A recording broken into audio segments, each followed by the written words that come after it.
네, 안녕하세요. 미래탐구 영어 강사 이예빈입니다. 반갑습니다. 고등학교가 어제 발표 난 걸로 알고 있는데 되게 많은 분들이 오신 것 같아요. 작년보다도 더 많이 오신 것 같아요. 네. 그리고 아무래도 어제 발표 나고 오늘 설명하다 보니까 제가 설명회를 지금 자원고 3년째 하고 있는데 보통 학생들이 한 4, 5명 정도 있거든요. 오늘 한 명밖에 다 놀러 갔나 봐요. 그죠? 어제 발표 나고 놀러 간 거 아니에요?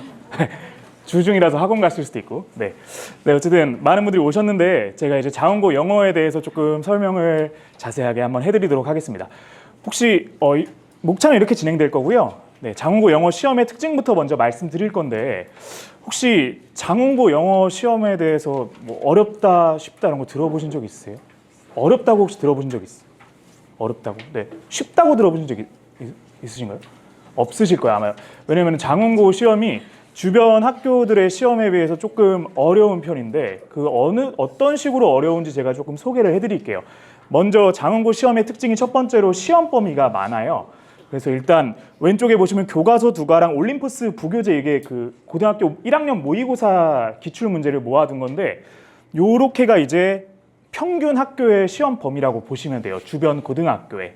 그래서 이게 어느 정도냐면은 중학교 시험 범위가 대략 단어로 환산하면 1000단어에서 1200단어 정도 되는데 요렇게만 하면은 한 4500단어 정도가 돼요. 그러면은 일단 평균적으로만 봐도 고등학교 이제 올라가면 시험 범위가 한 4배 이상 많아지는 건데 이제 자원고는 여기에서 작년 기준으로 모의고사 지문이 조금 더 추가가 되고 그리고 이제 단어, 이제 영어 애들 공부하는 거 보면 전부 다 단어 외우기 싫어하잖아요.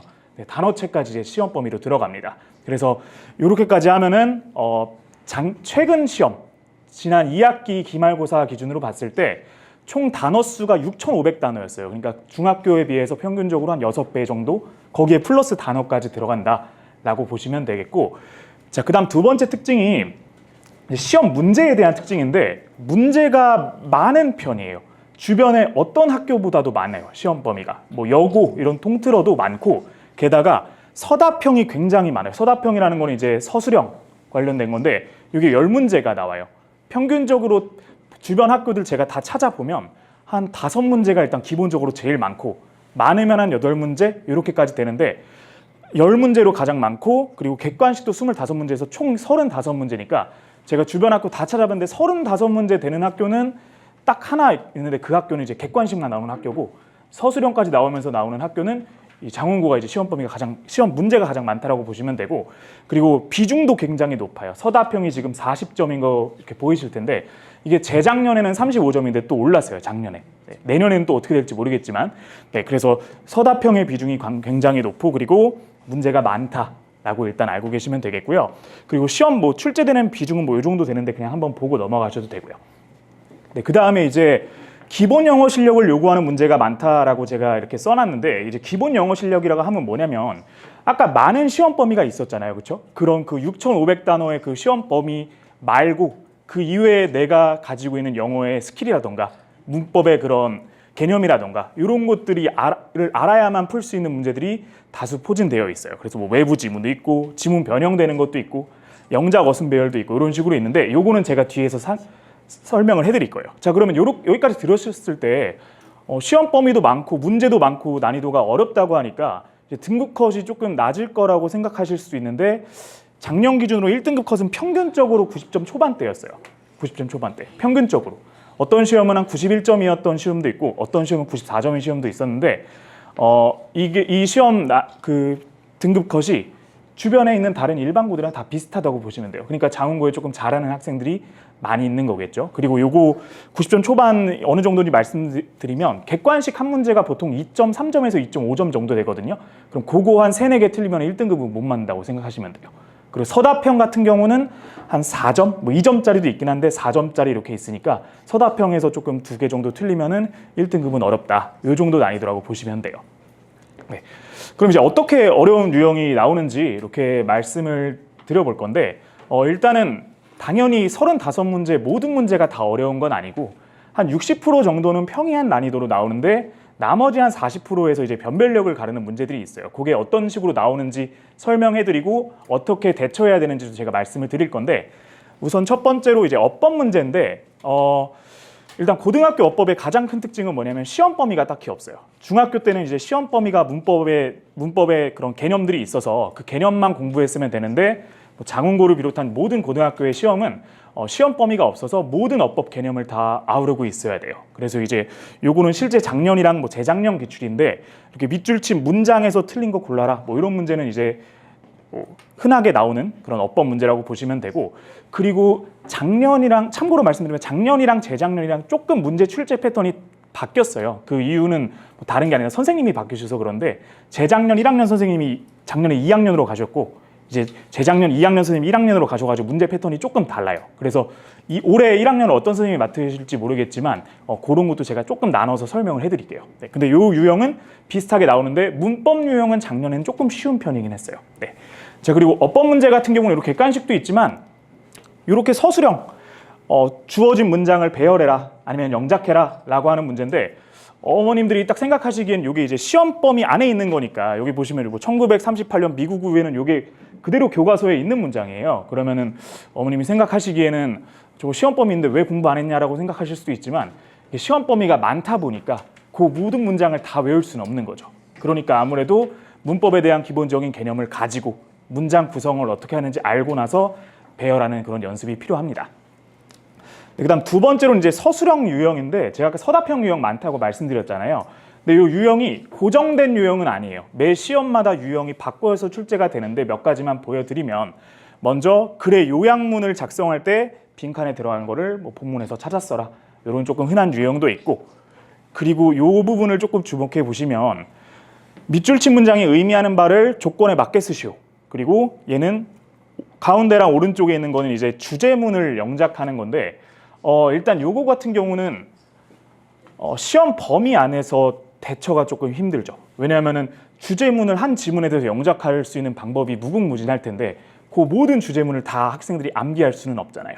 그렇기 때문에 뭐 여러 가지 그런 조건을 가진 주제문을 영작하는 훈련이 필요하다. 일단 이렇게 알고 계시면 될 것 같고요.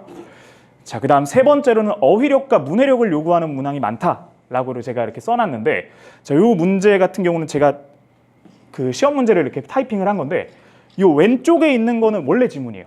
이제 시험 범위가 있는 지문. 그리고 오른쪽은 이제 5개로 쭉 선지. 그래 A에 E까지 학생이 되어왔는데 틀린 말 한 사람 골라라라는 건데 지금 딱 보셔도 지문의 길이보다도 선지가 길죠. 그래서 이 선지는 시험 범위에 나온 게 아니니까 본인이 이제 본인 어휘력으로 해석하고 그리고 맞는지를 판단해야 되는.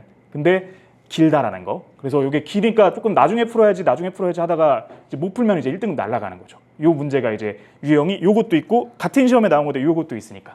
이거 같은 경우도 왼쪽에 두 지문은 시험 범위인데 오른쪽에 있는 거를 선지를 전부 다 해석하고 그 다음에 골라야 돼요. 네.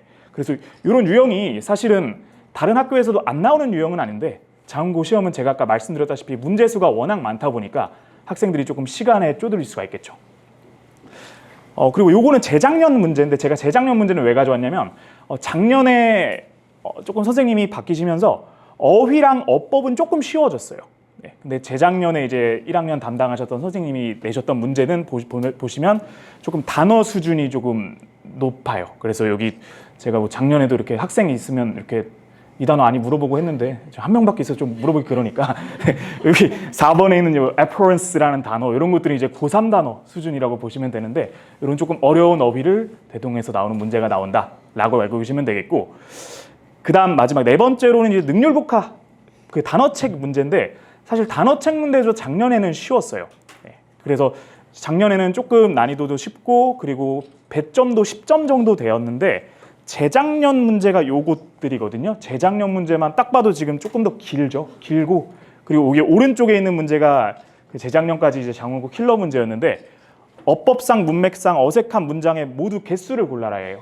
그래서 하나만 고르는 게 아니라 개수 고르라고 하면 이제 애들이 좋아 죽으니까 이런 거 이렇게 내시거든요. 그래서 선생님이 만약에 이제 배정에 따라서 이런 문제도 나올 수 있다라고 알고 계시면 됩니다. 자, 그래서 이제 주요 문항은 제가 아까 말씀드린 것처럼 어법 문제, 서술형, 그리고 이제 해석이 조금 어려운 문제, 능률복화 이렇게 있는데 요거에 대한 간단한 해결책을 살짝만 이렇게 써놨는데 말씀드리면 일단 어법 같은 경우는 시험 범위가 많고 그리고 정해진 개념 시험 범위가 없다 보니까 기출 포인트 위주로 학습하는 게 중요해요. 왜냐면 어법은 나오는 것만 나오기 때문에 그 나오는 거를 확실하게 학원에서 수업을 듣고 그것만 이제 학습하는 그런 방법이 필요하고요. 그리고 출제 예상 문장을 우선 암기한다. 그러니까 모든 문장을 암기할 수 없으니까 가장 나올 것 같은 문장, 그것들을 선별해서 일단 보는 게 중요하고, 그다음 서술형 같은 경우는 이따 뒤에서도 말씀드리겠지만 시중에 나오는 자료, 인터넷에서 다운받는 자료라던가 아니면은 뭐 서점에서 판매하는 그런 부교재 관련 자료라던가 이런 것들에는 서술형 연습할 수 있는 자료가 굉장히 한정적이에요. 그리고 그 스타일이 장문고에 맞을지도 모르고요. 그렇기 때문에 그 장문고 시험 유형에 맞는 비슷한 유형으로 학습하고 훈련하는 게 중요합니다. 왜냐하면 요거는 주제문 여러 개 알려준다고 해도 암기할 수 없는 거니까 그거는 즉석에서 할 수 있는 그런 능력이 요구되는 거죠. 그 다음에 해석하는 것 같은 경우는 이게 문장이 긴 거를 해석해야 되다 보니까 일단 기본적으로 제가 학생들한테 얘기하는 건 그거는 너가 시험장에서 할 일이고 일단 기본 문제를 확실하게 숙지하면은 아까 제가 이런 거 보여드렸을 때 시험 지문만 숙지 잘하면은 왼쪽을 읽을 필요가 없잖아요. 그렇죠? 그러니까 그때 그런 식으로 조금 대비를 해라 라고 얘기를 해주고, 그다음 능률북화 같은 경우는 지금 여기 보시면은 예문의 단어를 들어갈 거를 넣어야 되기 때문에 단어랑 뜻만 안다고 이제 해결이 되는 건 아니에요. 그렇기 때문에 이제 예문 학습까지도 필요하다, 이렇게 알고 계시면 됩니다. 자, 그럼 이런 문제를 해결하기 위해서 제가 어떻게 강좌를 진행하는지를 간단하게 조금 말씀드릴 건데요. 자, 먼저 첫 번째로 저는 오직 장문고만을 위한 강의랑 자료를 준비를 하는데 일단 여기 보이시는 것도 보면은 수업 자료, 그리고 과제도 이렇게 제가 해설을 해놓고 능률북화 테스트 학교 시험에 나오는 것처럼 이렇게 테스트를 보는데 다른 학원에서 있다가 오는 학생들이 하는 얘기가 뭐 이 학원에서 했던 거는 뭐 인터넷에서 받은 자료인 거 다 보이고 아니면은 서점에 있는 뭐 부교재나 이런 자습서로 한다고 보인다라고 이렇게 얘기하는 학생들이 보통 오면은 자료로 만족하는 편이에요. 왜냐하면은 제가 만드는 자료는 장문고에서 나오는 그런 유형에 이렇게 현관펜도 체크를 해주고, 그리고 그 시험 유형과 비슷한 문제로 제가 과제를 내주다 보니까 그거를 이제 만족을 하는 편이에요. 네. 그리고 제가 적중 사례를 이렇게 작년에도 이렇게 보여드렸었는데 사실 올해는 제가 이거를 보여드릴까 말까 조금 고민을 했어요. 왜냐하면은 아까 말씀드렸다시피 어려운 문제는 약간 적중을 할 수 있는 유형의 문제가 아니에요. 주제문을 영작해라. 그거 제가 적중하면 저는 경찰서 먼저 가야 되니까 네, 조금 그건 어려운 문제였기 때문에 요거를 그래도 보여드려야 되나 싶었는데, 그래도 조금 평이한 문제나 그런 것들은 적중을 해놓은 게 있기 때문에 간단하게 보여드리면, 일단 작년에는 어법 문제가 많지가 않았어요. 근데 그 어법 문제를 제가 100% 다 적중해서 파이널 때 제가 만든 자료에서 시험 문제 그대로 나온다든지, 아니면은 제가 매주 누적해서 퀴즈 보는 데서 시험 범위가 나온다든지 이렇게 적중은 다 됐고요. 그리고 이제 본문 어순 배열, 지문 내에서 변형하지 않고 그대로 문장 배열하는 것도 작년에 문제가 딱 10문제 제가 세봤는데 10문제가 딱 똑같은 문제 나왔더라고요. 근데 그 10문제 중에서 제가 8문제 다 파이널 때 적중하고 2문제는 뭐 시험 누적 퀴즈 때 제가 얘기했던 거 이렇게 적중했다는 거. 그래서 여기 보시면은 제가 만든 자료랑 이제 실제 시험 문제 이렇게 같은 문제를 제가 이렇게 영작해 놓은 거 보실 수 있으시고, 그리고 객관식 문제, 사실 객관식 문제는 넣을까 뺄까 하다가, 왜냐하면 너무 맞춘다고 하기에는 조금 쉬운 문제 유형이라서, 근데 그럼에도 불구하고 이제 빈칸에 들어갈 거 어떤 말 해야 되는지 이런 것들이 학생들이 문해력이 조금 부족하면 어려워할 수 있는데, 그걸 제가 파이널 때 똑같은 위치 빈칸 뚫어서 이런 것들 주의해라 라고 이렇게 적중한 사례도 있고요. 자, 그러면 이제 문제는 사실 요런 적중시켜줄 수 있는 문제는 이걸 따라오면 되지만, 결국은 이제 영작이라던가 어순배열, 서답형을 이제 문제를 맞춰야 되는데, 그 문제를 맞추기 위해서 조금 어떤 커리큘럼을 준비했는지 말씀을 드리면, 우선 첫 번째로는 제가 매번 효율적인 학습을 권장한다라고 말씀을 드리는데, 먼저 문법 같은 경우는 기출 포인트 위주로 모든 문장의 모든 단어를 외우는 게 아니라, 제가 아까 어법 100% 다 기출 맞췄다고 말씀드렸잖아요. 그럼 그거 포인트 제가 정리해주면 그거를 과제로 한번, 퀴즈로 한번, 또 과제로 한번, 퀴즈로 한번 이렇게 번갈아 가면서 그렇게 누적해서 학습할 수 있도록 제가 커리큘럼을 구성을 했고요. 자, 그다음에 기본 내용 관련 조금 쉬운 문제 아니면 선지가 어렵게 나올 수 있지만 그런 제목이라던가 이런 기본 문제들을 틀리는 학생들도 분명히 존재하는데, 그런 학생들을 위해서는 제가 매주 퀴즈, 과제, 퀴즈로 반복을 학습을 합니다. 만약에 시험 범위를 제가 수업을 했으면 그 시험 범위에 대해서 수업 끝나고 나서 바로 리뷰 테스트를 진행을 합니다. 그리고 나서 그 다음에 과제를 풀고, 다음 주에 오면은 그 전주에 풀었던 거 퀴즈 보면서 다시 한번 숙제하고, 이렇게 반복이 될 거고요. 그 다음에 서술형 문제가 사실 가장 핵심일 텐데 제가 아까 말씀드린 것처럼 비슷한 유형으로 훈련하는 거 말고는 방법이 많이는 없어요. 제가 주제문 할 때 이 단어 주의해야 되고 어떻게 형식을 구성해야 되고 이런 걸 말해줄 수는 있지만 그게 똑같이 나온다는 보장은 없기 때문에 그 같은 유형을 계속 반복해서 훈련하는 게 필요합니다. 그래서 제가 과제로 내주는 건 여기 소수의 시중 문제라고 제가 써놨는데 저도 이제 시중에 있는 뭐 온라인에 있는 자료라던가 아니면은 서점에 있는 그런 문제들을 저도 가져다가 출제를 할 때 쓰긴 하는데 제가 장원고 기준으로 평균 한 시험 보면은 자료에만 한 15만 원에서 20만 원 써요. 그럼 그거 다 모아다가 학생들 나눠주는데 아까 말씀드린 것처럼 그 안에 장원고 스타일에 맞는 문제들은 굉장히 소수예요. 그렇기 때문에 나머지는 제가 다 자체 제작해서 나눠주고 그리고 이제 매 수업 시간에 퀴즈 보고 파이널도 2회 하면서 그렇게 점검을 하게 될 거예요. 그래서 이렇게 보시면은 제가 만든 자료에서 조금 일부만 떼왔는데 보시면은 아까 보셨던 빈칸 채우는 유형 아니면은 주제의 조건에 맞게 영작하는 유형 아니면은 뭐 배수 배열하는 유형 이런 식으로 이 유형들을 과제랑 퀴즈에 담아서 훈련을 시키고 있습니다. 근데 이제 마지막으로 학생 관리 부분을 간단하게만 말씀드리면 아까 제가 누적해서 퀴즈랑 테스트 과제 반복한다고 말씀드렸는데 저는 처음에 수업하러 오면은 처음에 시작할 때 지난 수업 때 했던 거 퀴즈 보고 그리고 당일날 수업했던 거 퀴즈 보고 이렇게 반복하고 단어 테스트는 당연히 볼 거고요. 자 그리고 이제 수업 종료 테스트랑 점수랑 과제 이런 것들은 당연히 검사하는 거고 그리고 클리닉은 제가 1대1로 직접 지도할 계획입니다. 네. 마지막으로 이제 개강 안내해드리면 일단 저희 영어 수업은 일요일 날 있어요. 그게 아마 자료에 있을 텐데 일요일 날 1시 30분부터 5시 30분까지 그리고 개강일은 3월 8일입니다. 네. 그래서 네. 지금 겨울이 유독 추운데 네, 추운 겨울 건강하게 잘 보내시고 3월에 개강할 때 뵀으면 좋겠습니다. 감사합니다. 궁금하신 거? 네. 아까 지금 레이어 보여주신 걸 저희 혹시 받을 수 있어요? 요게 영상으로 아마 올라갈 거예요. 영상. 네. 제가 지금 저기 카메라가 찍고 있어서 영상으로 올라가고 혹시 질문 있는 거 있으실까요? 영어에 대해서? 수행평가는 어떻게 되는지? 수행평가도 만약에 그 과제 형식으로 나오는 건 그게 매년 조금 다른데 과제 형식으로 나오는 거는 제가 다 첨삭해줘요. 네, 제가 다 첨삭해주고 그리고 제가 여기 안 넣어놓은 그런 문제 중에 하나가 작년에 이제 2학기 때는 어떤 식으로 수행평가도 수행평가인데 자기가 쓴 글을 외워서 그거를 작성하는 게 시험 문제의 마지막 서답형으로 나왔어요. 10점짜리. 그렇게 나오기도 하고 해서 수행평가가 만약에 진행되면 수행평가 관련된 거는 제가 학생들 개별적으로 다 카톡이든 만나서든 지도해 주니까 네, 그 부분은 제가 네, 약속드릴 수 있습니다. 네.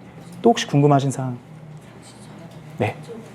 수업이 주 1회인데 네. 보통 수학도 주 2회 이렇게 네. 하는데 이렇게 한 번만으로 아이들 솔직히 말씀드리면 조금 영어 실력에 따라 다를 수는 있어요. 그래서 잘하는 학생들은 1회로 충분하고 조금 부족한 학생들은 제가 이제 클리닉 따로 진행한다고 했으니까 클리닉을 조금 와야 되죠. 그래서 저랑 같이 수업하는 학생들은 몇 명은 주 2회, 3회 이렇게 너는 똑같은 돈 내고 왜 몇 번 더 오냐 제가 얘기하는 친구들도 있는데 그렇게 조금 진행은 하게 될 거예요. 근데 만약에 정원은 저희가 따로 두진 않는데 네, 그래도 뭐 제가 커버할 수 있는 대로 하니까 네, 그 부분은 걱정 안 하셔도 될 것 같아요. 네. 지금 2학년, 3학년 선배들은 네. 보통 몇 명 정도 수업을 듣고 있으신가요? 지금 10명대예요. 네. 네. 네. 감사합니다. 네.